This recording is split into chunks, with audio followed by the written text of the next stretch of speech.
This weekend, a new espionage drama called The Courier drops in theaters. It is based off of a true story, so let's talk about it.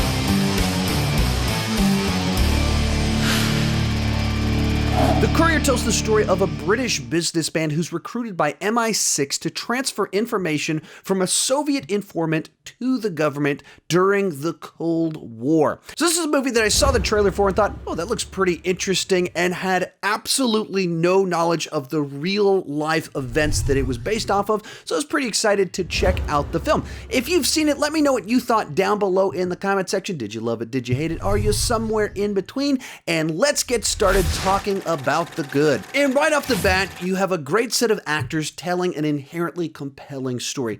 It's inherently interesting, the idea of normal businessman turning into spy guy that was involved in these gigantic, important events of the 1960s.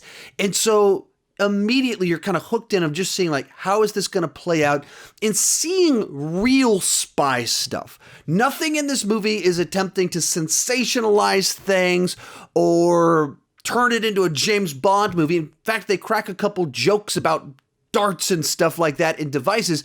He's just a normal guy that's supposed to pass information and wants to do the right thing to try and stop horrible things from happening.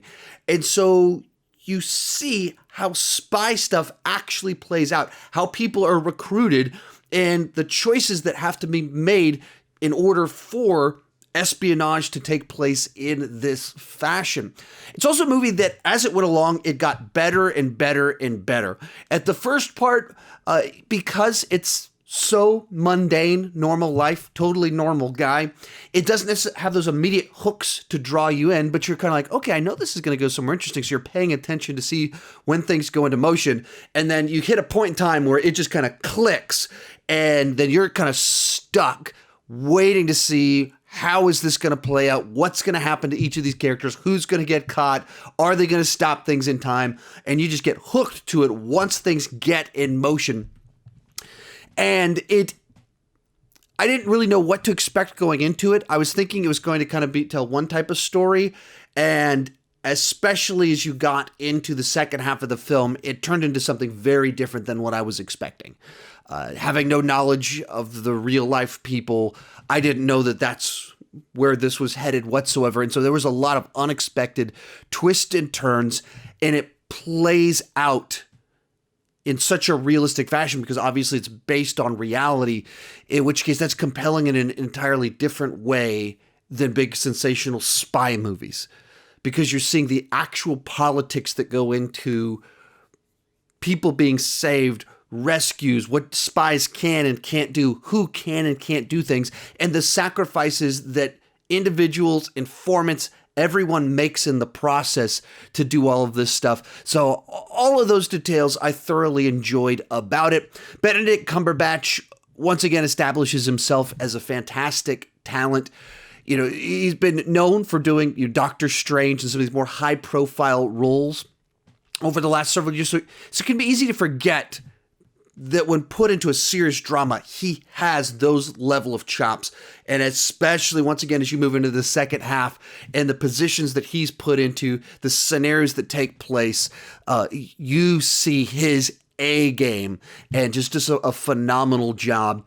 And even some of that is why I think the second half worked so well for me, is because you kind of been on this slow burn watching things play out, and finally you get his full acting. You see certain characters coming together to have specific moments that just have a big payoff. That's the right, after building all this tension of will they, won't they escape, what's going to happen. And then there's some moments in the last 10-ish minutes where it just pays off so well. And it's such a satisfying way. Well, not feeling like it's cheating things, not feeling like a Hollywood happy ending, but it's the right payoff for those moments. And then just as a period piece, it certainly feels like a film that takes you away to a different time. It was entirely convincing to beginning to end, the production design and everything.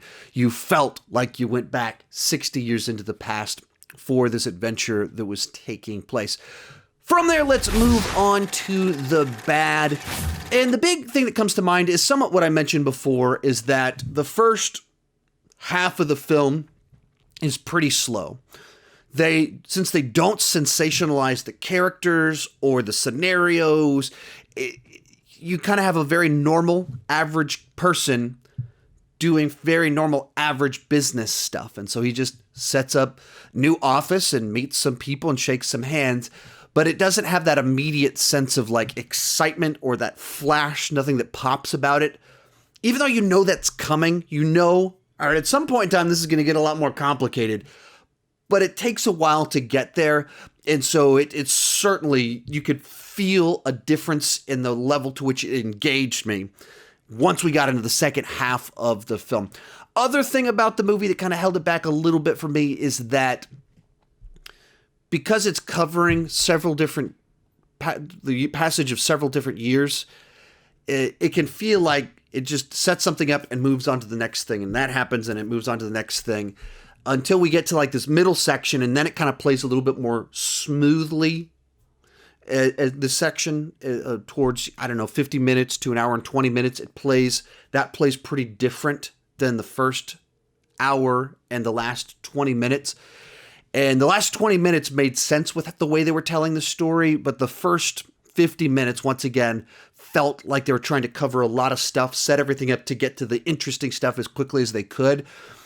And maybe even in doing so, broke up the narrative enough that you didn't have anything you could latch onto. Maybe there should have been more in that first hour that hooked you and created specific conflict and tension in the first half, rather than waiting for when things really got wild with the main arc of the story. In general, a solid, reality-based espionage genre that told a story that I found fascinating, having studied the events of this film from the American perspective of American history. It was interesting to see this whole other side to it of where information came from that led to the version of the history that I saw in history classes and read in books. Though with the way the actual movie is made, I wish they'd found a way to put more kind of conflict, intrigue, and entertainment value in the first hour and not just backload it. Once you get to the second half, it really draws you in, but because the first half wasn't quite as strong, I can't fully praise this film as much as I would like to. Overall, this film is a solid B on the entertainment scale. It is a 7 out of 10, and if you like historic dramas, this is worth checking out, but understand it is a serious espionage genre, not a big spectacle entertainment film. It's designed for adults, especially if you're interested in the Cold War. It's one worth checking out. Let me know what you thought about it down below in the comment section, and keep talking movies and TV too much.